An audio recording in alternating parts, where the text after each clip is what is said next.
This video is powered by the pros at Pascal Air Plumbing and Electric. Arkansas owned, Arkansas operated. GoPascal.com. So one of Clay's friends, Mike Hageman, I was hanging out with his son last week, and we were talking about kind of their relationship or whatever. And I also found out that Alex has two sons. One is named Hank Hogg, and the other is Teddy Tusk. His wife is a saint. She's an angel, because I don't know how many ladies out there would allow those type of middle names. But, Clay, I thought that was the coolest thing when I was talking to him last week. Hageman is our family, general practitioner. I fish with him, been invited to dove hunt at his ranch or house, however you want to say it. And always enjoy that family, enjoy being around those kids. And Teddy's too young to really, just an infant. But Hank is he's a live wire, can call the Hogs. You can watch him. Rocket takes off. It's go, go, go, go, go. And so this is a great family. Mike's very low key. This is probably unusual for him. Yeah, well, just say the least. Yeah, he must be a good salesman to get that through. I don't think I could. Mike, I don't think had any say so in any of this. So. I think he probably was surprised with these names. Mm-hmm. So yeah, and as was I. Yeah. I was a little surprised. Hey, I want to get to some of the stuff going on with the football team, and I think the news of the day and what people are talking about at the coffee table this morning, what they're talking about in the barbershops today is Trevon Brazile. Got the news yesterday. He's done for this season, an ACL injury, going to require surgery. What immediate impact does it have on the team, in the next 30 days as we get ready to start conference play in a few weeks, Clay? And how do you overcome the loss of Trevon Brazile by the end of the year? Well, they have a deep roster, which will help. And just as you're losing Trevon, you're getting Nick Smith back. And so they, just for a small, brief time, they had all hands on deck. But generally, you're going to lose guys. There's going to be somebody that, things just don't.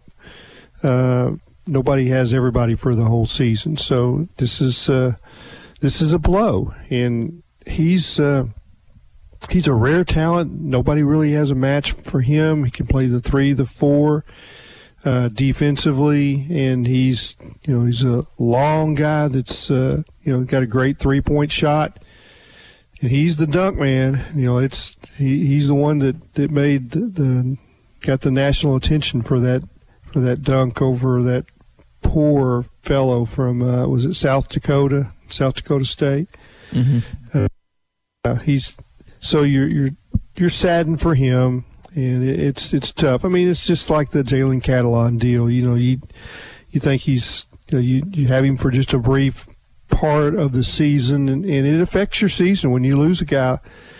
They have people to play, replace his minutes and do fine, but he's got some brilliance about him that they're going to miss. He's had some highlights. He stretches the floor. Does that make you? The lob is just incredible with him. Yeah. Does that make you rethink what this basketball team can be, Clay?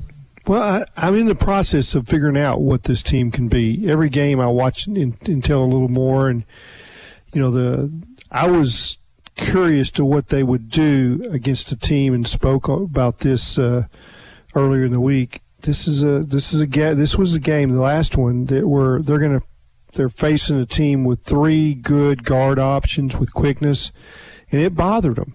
And a team that packed it in, made it tough defensively in the paint, didn't foul in the first half. They did in the second half. I was convinced that the officials called the game slightly different in the second half. A lot of the hand checks and things didn't seem to be called early. They were called, and Arkansas quickly got in the 1-and-1, and that changed the game. Both, 2 things happen when a foul's called. You get to go to the free throw line after 7, and the other team gets fouls on their best players, and that affects the game in both ways. Yeah. But it was a game that they were taxed to win. I tell you, more than losing Trevon Brazile, the thing that I'm interested to see is how they integrate Nick Smith with, on the ball time between Anthony Black and Ricky Council, because neither one of those guys had the ball in their hands nearly as much, and they've been the best players. So I guess Nick's going to get his little shot at it, and then Eric will make a decision sometime in the next month. Okay, here's where we're going in crunch time. But he's got to, Nick's going to get his chance, because I think he can be that kind of player, but it wasn't always smooth. His handles weren't. So more so than losing Brazile, I'm interested to see what happens with that, with not so much playing time, because all three of those guys are going to be out there, but who has the ball for, who's guard and who's handling it. I suspect it's going to be Nick. Yeah. I think the impossible question right now is, have we seen Trevon Brazile for the last time as a Razorback in a Razorback uniform? And I don't think there's any way to answer that right now, Clay, but you got to wonder, is his future in Fayetteville, or will he just now, turn to rehab and getting ready for a professional career? Yeah, I think his value would be suspect on that if he thinks this is, because he's not going to be full speed by the end of did the pros see enough, in these 6 or 7 games or in the practice and the pro day to know that he can't miss, and would he be really strong and fit by those combines and those sort of things to where he can really make a good showing and be like he was, say, 3-4 weeks ago. They know what his talent is, but it may be that he needs another year. But at best, an ACL recovery's, it's months. It's 6-8 months. Usually 9 to 12 is for. Yeah, he's not going to be ready for them to make that evaluation before the draft. Drafts usually when June. Well, it's been all over. Gosh, when is it this year? I don't know. Usually during the playoffs, or right? Yeah, but they've moved it later some years. Yeah, I think with COVID, you're right. They have moved it around. So, but to your point, following March Madness and all of those things, when the player combine rolls around, I don't see how you could be ready anywhere close to that timeline. Correct. So that's why I would say another year. It'd be fun to see him in Bay Fall, the 6'10", 6'11" kid coming from Denver, to see them in your starting front court next year. It puts more value and more importance on his tape from Missouri as well, if he made that decision. I kind of lean away, the way I think you're leaning, Clay. That's another year. Probably coming in Fayetteville. That's what I think. Yeah. Hey, don't miss out on the sale that's going on now at Cheap Sleep Mattresses and Furniture. Hey, they got savings up to 75% off. They got clearance mattresses, queen and king-size mattresses starting at $199. Sofa and love seats, you can get those for $899 right now. And the sale doesn't stop there. They got California king-size adjustable bed mattress for only $899. That's 75% off. Right now, you can find great deals, including 75% off when you purchase that Split King adjustable and mattress. You can get all of it for only $11.99. So check it all out. Big sales going on at Cheap Sleep Mattresses and Furniture. They're in Bentonville, Fort Smith, Springdale, and in Conway. Shop local. Shop Cheap Sleep. Check them out on Facebook as well. The other conversation people are having, Clay, this morning, Clay, is about Dow Loggins. And late last night, a lot of people went to bed probably not knowing that Dow was really in the crosshairs of what's going on at South Carolina, and Shane Beamer, for their offensive coordinator, wake up to the news this morning that Arkansas's tight end coach, and really what I've always perceived as the safety net for your OC here, may be on the move. Yeah, and it seems a little bit unusual because he's an Arkansas guy. But it's a huge difference between, say, $400,000 and 1.5. That's it's life-changing money. Quadruple your income. Yeah. And it's also the next step to being a head coach in college, and that's what he wants. And you could still end up at Arkansas as a head coach if you were a successful offensive coordinator at South Carolina. That's his dream job, right? I like the move for Dow. I think it makes a lot of sense. You don't know what Sam's going to do if and when Kendall Briles has he has an opening, and I guess he could bring him back. There's no rule that, you wouldn't say, hey, we're going to. You got to stay here and be a tight end coach for another year and make $400,000 or $500,000 or whatever it is, and pass down the million, the extra million. You couldn't do that, and Sam wouldn't do that. So I don't think it's keeps him from being in the mix down the road at Arkansas. So I kind of wish Dow. He's a friend of mine. I haven't called him. I didn't want to put the pressure on him for that.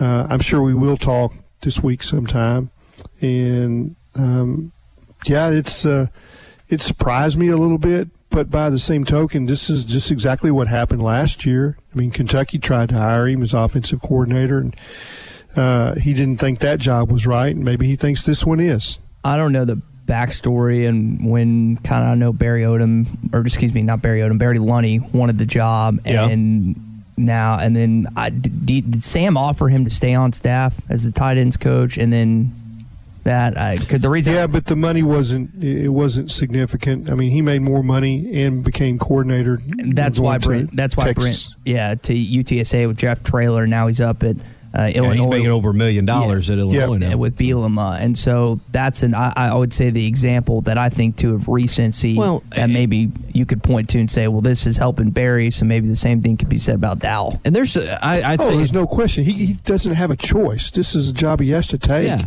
An offensive coordinator job in the SEC with a program that just beat Clemson. I mean, they're rolling. They didn't look very good. They didn't look very good when Arkansas played them in September, but they're a different team and a different program, recruiting well, doing well in the portal. And, I will say the whole conversation to me is what happens to the recruits that these guys, this staff has recruited. If any of them leave, what happens to those recruits? Because they're in line to bring in some really great tight ends in this class and the next class.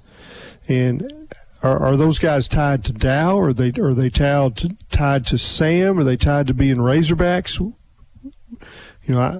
Richard, he might know that, but I don't. And so those are the questions that you have as this is playing out. Yeah, he gave us some really good insight at 6:30 talking about Luke Haas' connection with Dow Loggins. I think there's probably a good chance Shamar still goes to Arkansas because he's a Razorback kid. I don't know about Jaden Hand, though, the kid from Eudora, Kansas, all 4 stars, and I was unaware. Clay, this is the first time, as Richard told us, that a team has got 3 4-star tight ends. That's what Tom Lemming told Richard. That's pretty stellar stat. Dow is actually the best recruiter on the Razorback staff, according to 24/7 Sports. And he's never done it before, and you get better at it. Yeah, he's always been in the NFL. They don't recruit; they just evaluate. But Dow, he's got that magical personality. He's really good with relationships, and he's going to continue to recruit good players. And to me, the tight end position is the place where Arkansas has to get better. That when I watched Michigan, Utah, and Georgia this past weekend and saw their victories, they had great tight ends. I don't mean just good tight ends. They had generational tight ends. And in some cases, they had 2 of them. Yeah. I mean, you look at Georgia, Darnell Washington and Brock Bowers. That's the best. Just terrific. That's the best tight end duo in all of college football. I voted for the Heisman, and my Heisman vote's in. And Brock Bowers was heavy in the discussion for where to put him on my ballot. I think he's that good. And, it's like you watch those 3 teams, and they used their tight ends because they were great players just the way San Francisco does with Travis Kelce and the 49ers do with George Kittles. And those guys are difference makers in how you scheme on the goal line. Not just catching, but blocking. If you can't seal the perimeter with the tight end and you can't make teams are having to put 2 players on the tight end on the goal line. Well, that makes it a lot easier to run. Yeah. And you split those guys out, throw it to a wide receiver, and let them block a corner or safety, and it's a mismatch, and boom, you got to play. Yeah. So that's the things that I worry about, is that what's going to happen to those guys that are committed, the ones that, like you say, the kid from South Arkansas, he's probably going to be a Razorback. But there's got to be some consternation on the recruiting, and he's involved in some other recruits. He's not just they've brought him in to go see other players now that he's got his tight ends. Yeah.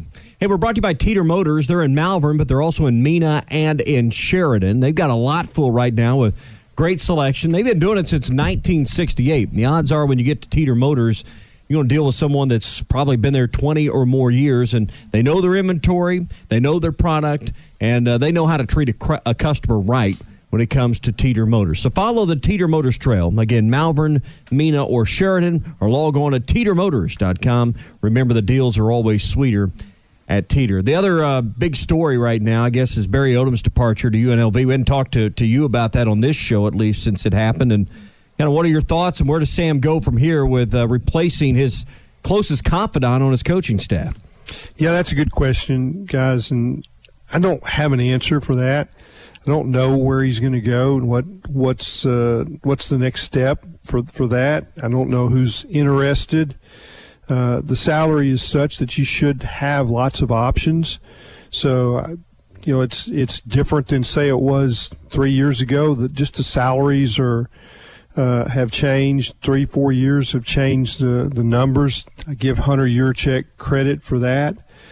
How much is it going to take to bring, and this is a time when you get to make a decision on, say, style of play. If Sam didn't like the three-man front that Barry was playing, wants more pressure, wants to do different things, maybe he's seen that, changed his mind on what he wants to go forward. This is a time where you can not only reload but change style a little bit. So that's going to be interesting to watch. I don't have a name for you. I could throw out names of people that I think would be good, but it really doesn't matter what I think. It's about what Sam thinks, and his network will produce a good defensive coordinator, in my estimation. What did Keith Burns used to call his defense back in the day, late 90s? Clay, you might have to help me on this. He called it something. He blitzed all the time, and I can't remember what it was called. He called it Code Red. That's what it was. Yep. And I don't know if that's what he called the defense. It's more what he called their motto. Like it's a style of play, and it wasn't so much owning up for it. Like they did stuff like when the Alabama bus pulled in, they went down and met the bus and shook it. And I don't think they were players own it or not. I'd vote against that. Yeah, I think Houston Nutt, after he found out, they voted against that. They stapled or glued pictures of players that they had knocked out on the field to the wall of the locker room. They did that at Kentucky. That didn't work out so well. They were just a little bit different. The edge is what I would call it. They played right on the edge. Yeah. Football is back, and BetOnline remains your number one source for all your football betting needs this season. You'll find the latest odds, matchup info, player news, and game trends. And as your continued source for all sports wagering info, BetOnline features live betting, free contests, live scores, and giveaways all season long. Always the fastest and easiest way to bet on all your favorite sports and events like MLB, MMA, tennis, boxing, and even golf. Head to betonline.ag to join and receive your 100% welcome bonus with your first deposit. Make sure to use the promo code BELIEVE to receive your rewards. That's BLEAV. Bet online, where the game starts.